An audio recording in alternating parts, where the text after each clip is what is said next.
Game number 2 ng reset. So, talo si Wesley game number 1, no? Itim na naman siya in a must-win situation. Eto, tinira ni Wesley pagkaipon ng MBL. Di ba, tinalo niya sa French? Pero this time, Sicilian. So, nag-knight F3, D6, D4, tinix po yan. Binawi na kabayo, knight F6, tinipensahan, A6, knight Dorp. Alam niyo ba yung knight Dorp, paborito ni MBL as black? Pero tinira sa kanya ni Baslio. Ang pinili ni MBL, Bishop G5. Yan, medyo komplikado to kasi pagka E6 po niyan, F4. Ayan, no? So, Bishop E7, Queen F3, Queen side castling gagawin yan. May mga poison pawn variation dyan, yung mga Queen B6 eh. Pero ang tinira po is Queen C7, and then nag-castling lang, Knight D7, and then tumira po ng G5. Pagka G5, nag-H6 lang. Ngayon, pag yung inantras mo yan, may idea po dyan na mag-G5 eh. Kaya ang ginawa ni MBL, kinapture niya, Bishop takes, and then nag-H4. Dito ang bilis ni Wesley actually. So pagkatira po niya, Knight B6 agad si Wesley. Pagka G4, kinain agad yung kabayo eh. Binawi, tapos Queen C5, atakado yung tore, umatras, tapos Bishop D7, bilis tumira ni Wesley, mukhang alam niya yung linya. Ang tinira po niya, nag-King B1, nag-castling. Tumira po ng Bishop D3, nag-capture sa G5, binawi po ng pawn, and then kinapture lang, binawi ng Reyna, and then tumira po ng Queen D3. And as of the moment, equal na daw po ito. So pagka Queen G3, nag-rook po, umatras. Ibig sabihin, binibigay yung pawn na hindi po kinapture ni Wesley pa. Nag-iisip siya ngayon.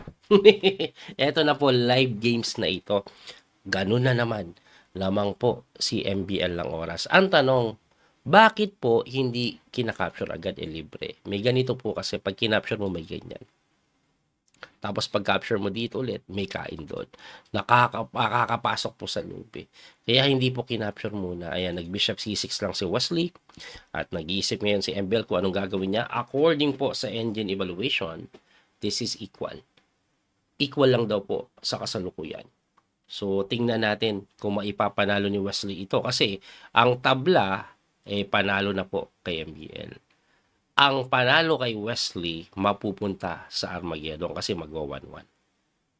So, eto na naman.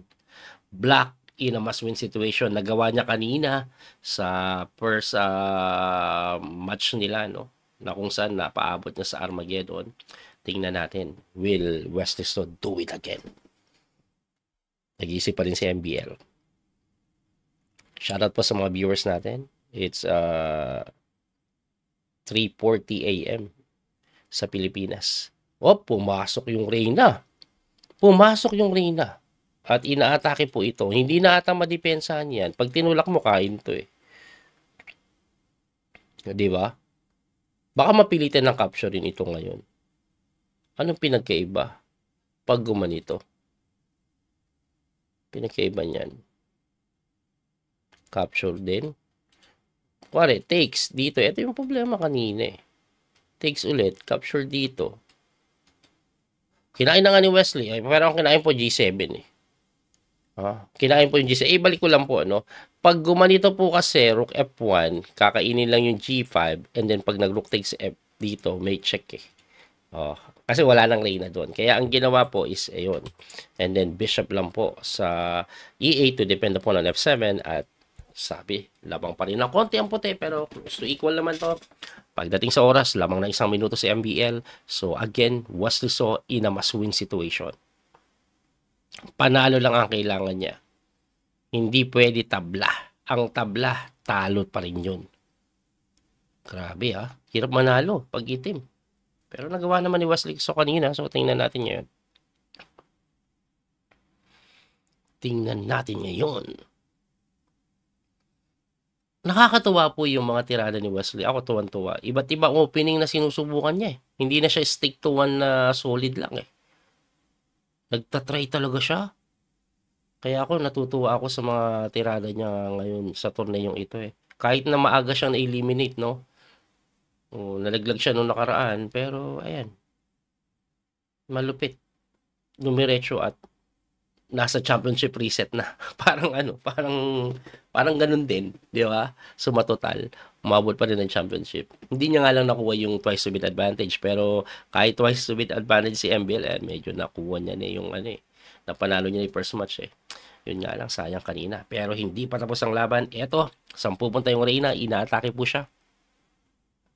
Malaman tumakbo, hindi ko lang alam kung saan. Pwede dito, pwede dito, pwede dito. Palit yung Reyna. Ako ayoko ipalit yung Reyna. Kaso, kung titingnan mo nga yung sitwasyon, obviously, white po ang may pilit dito eh. Kasi medyo naiipit po si Wesley. Ay, pinalit no. I-endgame niya sa MBL. Para lalapit no. Tapos ganito. Pressure rin ito. Yan ang aking nakikita. Ganito po. Ganon. Kasi ito, ang ginawa kasi ni Wesley, gusto niya yung pawn naka-steady pulso dyan para hindi na ito matulak eh. Para yung bishop medyo bad. Though, medyo bad din yung bishop na to. Pero dahan-dahanin yan eh. Ganito. Tapos ikot siguro to. Ganun no. Ayan na. King move. Ayan nakikita ko na yung setup eh. Knight dito. Siguro ito lalabas. Weak ito eh. Ito yung weak eh. Kasi malayo yung king para suportahan yung pawn na yan. Weak ito Pag naikot na maganda yung kabayo, pwedeng targetin yan. Or pag yung tore, later on, nakaganito na or nakaganyan, no? Diba? Siya yung mata-target. Kaya kahit equal ito, okay lang ako so far. Kasi may ikot factor pa ikot factor no? So, King E7 yan, most likely. Yan. Ayan, magiging gagawin yan. King E7, Bishop dito, Knight will go here, pwede dito, pwede din dito, dito. Ayan yung mga play, tingnan natin, Ayan yung mga posisyonan. Pero, tingnan natin kung ano yung tamang sequence na gagawin dito ni Wesley. Kasi yung late na atras na yan, hahanapan din ng magandang square yan, eh. Pwede dito kasi, and then dito, dito and then dito, may pressure dito, may covered sa square na to. So, yan ang gagawin dyan ni MBL sa aking pong nakikita. So, Wesley pinag-iisipan yung mga tama sequence kasi ito paparating kailangan niya ding intindihin yung pressure dyan eh. Kailangan niya din pong intindihin yan. Shoutout po sa mga viewers. Ginawa ni Wesley. Okay. So, Bishop C6 most likely. Bishop C6. Tapos pagka ganito, pasadong depensahan, atras lang nito. And then, may mga idea po na pupunta dito. Pressure rin yan. Diba? Ay, teka, may ganito din pala. Pupunta lang dito. Tapos didepensahan. Tapos kaka nagaganon. Ang gulo din no? So, tingnan natin Walang oras na naman si Wes. Kailangan manalo. Ina must win. Ina must win. Anong himala kaya pwede niya gawin dito? Well, mas aktibo yung kanyang king. That's the advantage na nakukuha niya sa endgame na ito. Pero double pawn siya. Okay, may isolated pawn dito. Baka matarget niya yan. Tingnan natin. Tingnan natin, sir. Tingnan natin kung ano ang pwede niyang gawin. Tingnan natin. Ay, naku Wesley, tumira ka. 2.5 minutes na kalamangan ni MBL sa oras. Sa oras na naman ata madadali. Mabilis si MBL din no? Alam ko nag-World Blitz Champion na yan sa MBL one time. Mabilis din siya Si Wesley hindi naglalaro ng World Blitz. Saka Rapid. For some reason. Hala. 3 minuto na, kalamangan. Hindi tumitira si Wesley. Hindi tumitira. Gising, na-disconnect na ka na naman. Na-disconnect na naman to, guys. Ayun, tumira na. Wala ko na-disconnect. Yan yung sinasabi natin kanina. Knight D7, most likely, di-depensa. Limove naman Hindi mo na kailangan pag-isipan yan. Ngayon, ang nakikita ko is gaganito Para pressure to. Dito. Yan yung mga defense ang nakikita ko Teka lang Tabla lang kailangan ni MBL Tabla lang ang kailangan ni MBL. Ayan, pasado. Depensahan. Okay, 8. Kaso masyadong passive yun eh. Saan iikot yung kabayo nito? Ganito, di ba? Para pressure din siya doon. Tama, di ba? Ano ba sabi ng engine? Sabi ng engine F6 daw. Eh, naku, madaling matatabla pag nag-F6.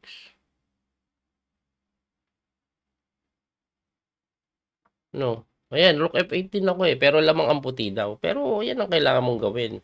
O, ayan. Tapos susugod yung kabayo. Okay. Tapos atras.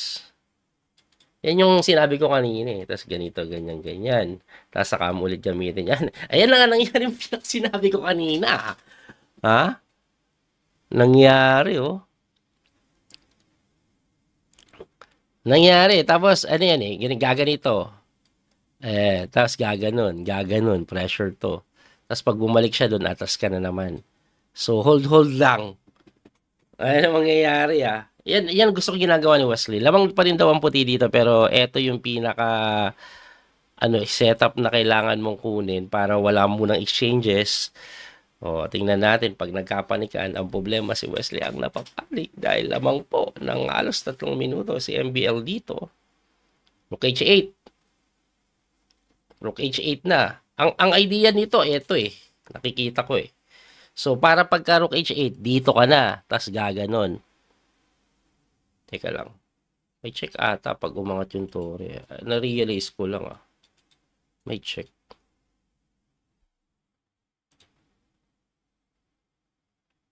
May check ata. Naku po, 1 minute na lang si Wesley. Bumalik. Huh? Kumaka-counter siya. Kumaka-counter siya sa ano. Sa dito. Kumaka-counter siya.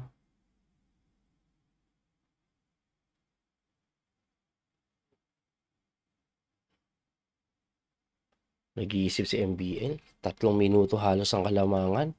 Ayun. Capture. Ang gagawin?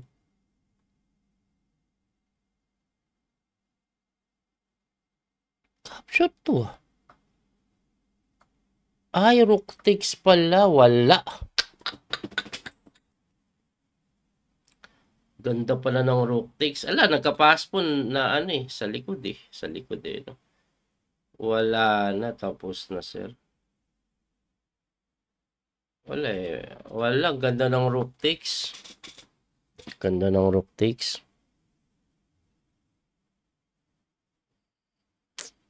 Wala. Ganda ng rook takes na yan. Napakaganda ng rook takes na yan.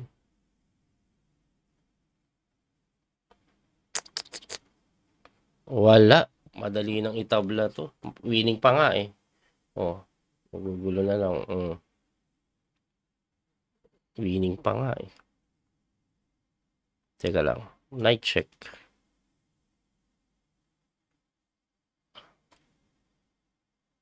Aking move lang. Whew. Pag king move, tulak. Pagka-capture lang. Buhay pa rin ah. Buhay pa rin. Kaso 13 seconds on the clock. 4 minutes pa alot sa MBL. Wala, himala na talaga to pag naipanalo. Walang himala o may himala. Tingnan natin. Himalang malupit to pag napanalo guys. Himalang malupit pag napanalo to. Kinapture na nga eh. Pag kinapture to, eto panalo. Tingnan panalo yun. Connected passpon. Ay! Talaga? Panalo pa rin yan? Kasi dalawa yung passpon, no? Mabilis. Okay. Panalo to. Lupit ng endgame ni MBL, ah. Inunahan, eh. Wala, talo. Oo nga, panalo. Kasi bantay sarado na pala. Hindi na makakapag-improve. May passpon dito na depensado. 3 passpon. At dahil doon,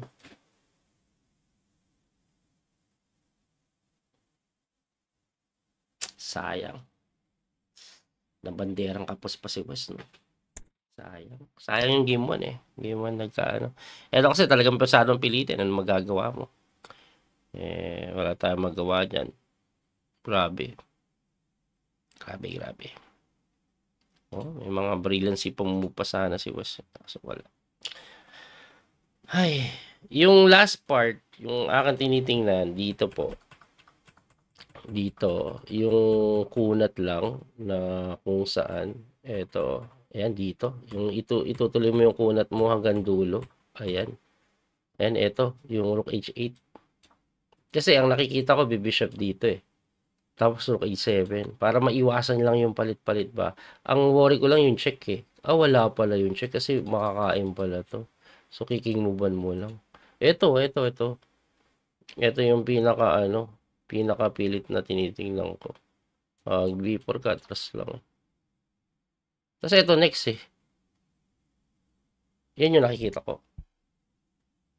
Hindi siya suggested ng engine pero parang yan yung play na nakita ko agad eh. Para lang walang magpalit. Para lang kung gusto magpilit. Anyway, okay pa rin. Kahit pa paano lumaban si Wesley. Second place po siya sa Division Finals, Division 2 Finals, Grand Finals. Umabol pa rin, no? Maaga nalaglag pero tik ba? Sayang, kinapos lang ng konti. Hanggang sa muling pagkikita. God bless po mga kabiyahe. Thank you po sa support. Congratulations, MBM. Bye-bye. That little mouse, 'cause I'm an albatross.